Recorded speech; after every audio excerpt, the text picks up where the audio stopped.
Hey, so, I heard about Texas Chainsaw Massacre game, and I couldn't help myself because I love horror, and I wanted to go check it out. Also, sorry if I sound different. I'm kind of sick right now, and I've been busy with college classes, so that hasn't been helping. But still trying to get this video out. But I checked out the Texas Chainsaw Massacre game, and it's actually wonderful. The intro is very similar to that of the movie, and follows it with kind of this opening ominous voice, and describing and giving you some exposition on what the Texas Chainsaw Massacre actually is, followed by this wonderful soundtrack that has a lot of dissonance and makes you feel extremely uncomfortable in the best way. Similarly of that to Theo Von. God, dude, the fucking French, man. I also really enjoyed how the main menu kind of almost puts the house as if it's looking at you in a way. It's kind of farther out, and it has this presence to it, as if it's almost stalking you, which I love that so much. After you're introduced to the main menu, you actually get introduced to two sides of the game, the family sides and the victim side. First, I wanted to introduce you to the family because that's kind of the meat and the bones of the game. God damn it, I'm sorry, that one was bad. I didn't even mean to do that. That was an awful joke. No, but I want to introduce you to the family because they're the central part of the game, and they're wonderful to play. First of all, you got Leatherface, my boy, with his big fucking chainsaw, otherwise known as the BFC. Now, Leatherface is special because, as purposeful to the movie, he spawns in his lair, or the dungeon of the house, rather. And this is where Act 1 of the game actually kind of begins. And Leatherface's task is to, keep the victims in the dungeon for as long as possible and make sure they don't get out, so that the other killers have the ability to set up and maybe electrify some of the exits and just overall make it hard for the victims to get out. Now, Leatherface's ability is his big fucking chainsaw, and he can destroy certain obstacles that the victims can use as a way to get away from the killers, because that's where Leatherface is actually limited, is his mobility. And so, whenever you spawn down here, you'll most likely see a couple of victims, but they'll probably get away from you from either crawling through crawl spaces or crawling through these barbed wire kind of boxes. And Leatherface can actually destroy both of these and make it harder for the victim to get out next time. And so, that's kind of the game, is you spawn in the labyrinth and you try and destroy obstacles and kill as many as you can while you're down there to make it easier for the guys up top. Now, seeing as all of the doors are locked in the basement, it's actually kind of hard for the victims to get out without being spotted by Leatherface. Because, they need to get a lockpick and pick themselves out before they can actually go and activate any of the exits or go towards them at all. Now, of course, since we are talking about the Sawyer family here, the cook is also involved, and he's actually one of the best killers in the game. His ability allows him to focus on his hearing senses and track down where people are by hearing them. And all of these killers have abilities that differentiate them from one another greatly. And he's genuinely one of the best killers in the game, but he is held back by his mobility and his damage. He doesn't do a lot of damage, and he quite literally walks with a limp because he's an old man, and that's where he's held back. That does not mean he's bad by any means, though. Then you have the Hitchhiker, who is actually one of the more mobile killers in the game. He can crawl through the crawl spaces and the tight areas that some of the survivors can. He can't go through the barbed wire ones, however, because only Leatherface can really destroy those. But he's great for putting pressure on victims and making sure that they keep moving so that other killers can get to him while he's chasing them to help him sandwich them. His ability is actually to put down traps, which is very useful if you already have preemptive knowledge of the map. That way you can put them on either the car battery or the generator or even the pressure valve, or any of the key checkpoints that the survivors need to go to, because it tells you that they're snared, and you can actively relay this to your teammates and kill the victims, making it easier for you guys. And then you have Johnny. I don't think Johnny was actually in any of the movies. You can see his tombstone, I believe, in it, but you don't actually ever get to see him.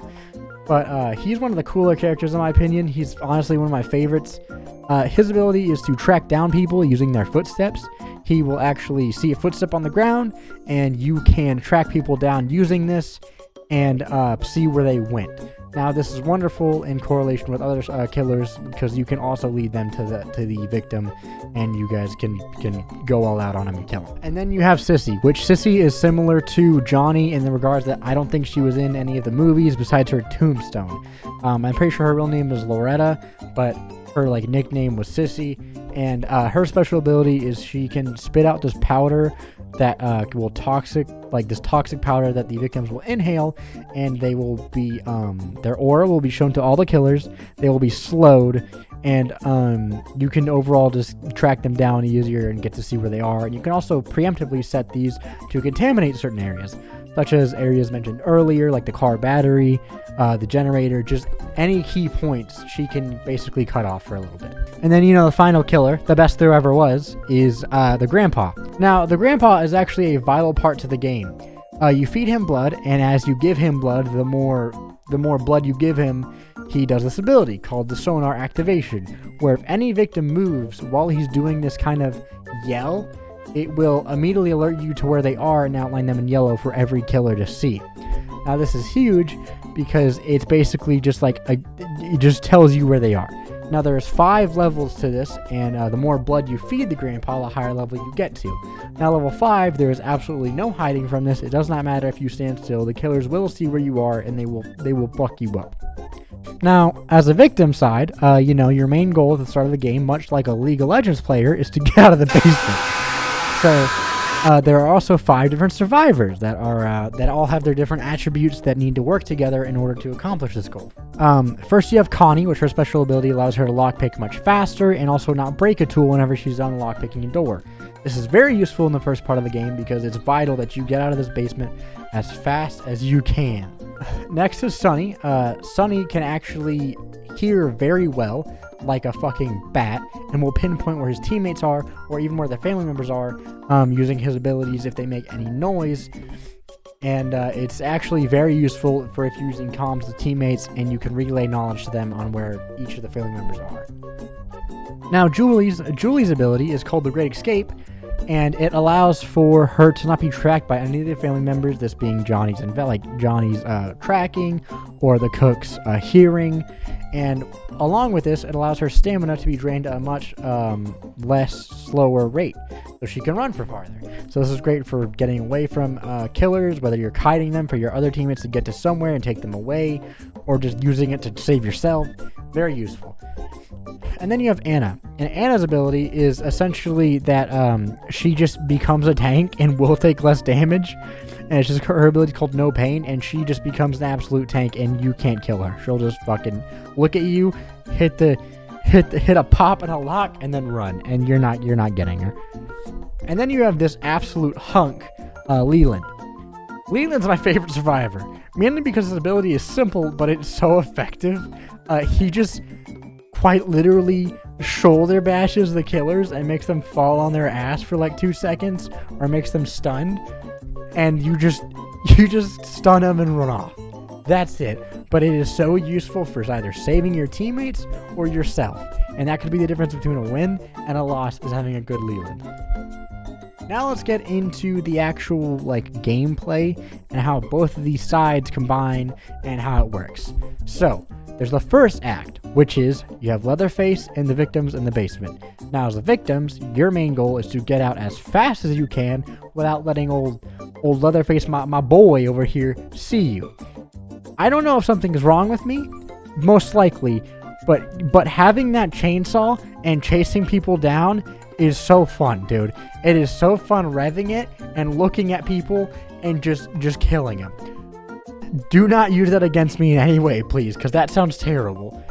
As the other killers besides Leatherface, this is your opportunity to go set up the map. Now, this can be to turn on the car battery, to trap the generator, to put traps anywhere else, to try and just set up these kind of things early game to make it harder for the victims to get out.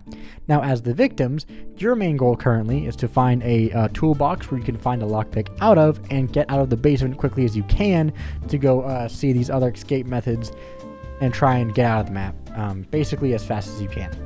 Now, second act is whenever the victims actually manage to get out of the labyrinth that is the dungeon, which happens quite often because the dungeon's so massive that it's very unlikely that you're actually going to kill all of them within that first like 4 minutes that they're in there. And if you do, like, good job, dude, because I can't. Now, the second phase of the game is more chaotic than the first in the fact that as the killers, you have multiple spots to watch, and as the victims, you have multiple areas to go to. So it's not like Dead by Daylight where you just hold left click on a generator for 80 seconds or 90 seconds and it pops and then like the killer knows where you are.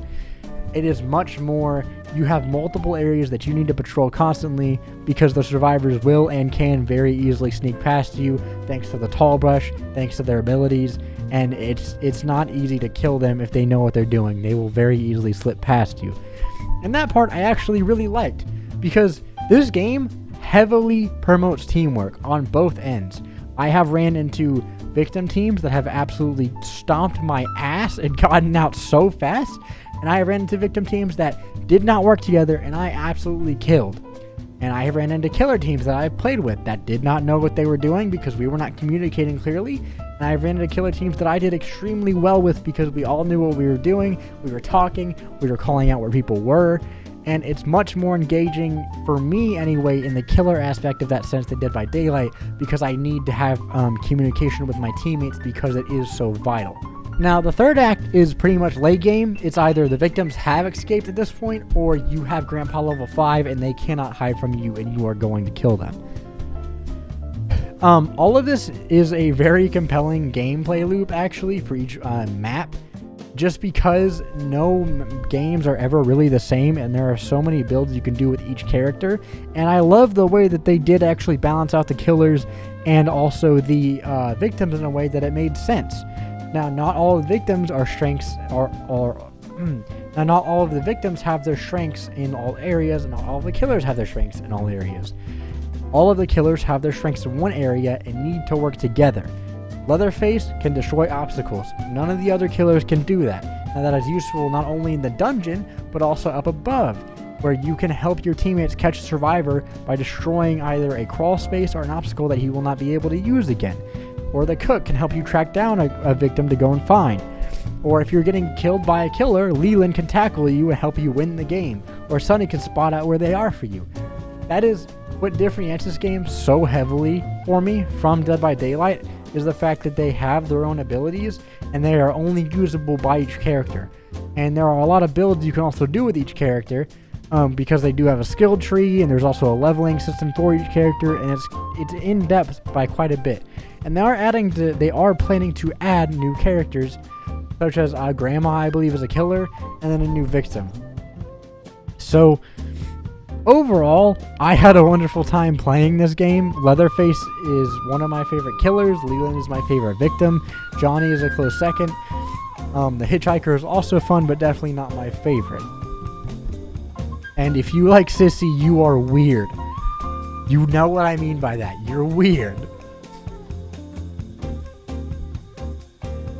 But besides that, I don't really think I have that much to say in general. I had a wonderful time, and I think that if you like this game, or if you like this type of game like Dead by Daylight, you should go into it expecting not a perfect game by any means, because there are bugs. For example, I have ran into, or I have seen and ran into a lot of player-killed bugs, where after you kill them, they'll like spam and shark throughout the map as if it's a Gmod flood server. But besides that, I have had a lot of fun, and it feels like it's more balanced than most games nowadays. And I love the emphasis on teamwork here and just how much you guys need to actually work together. But I think that's about it. Always love one another and treat each other with kindness and take care of each other. I am Cambrodia, and I love you guys. I'll see you next time.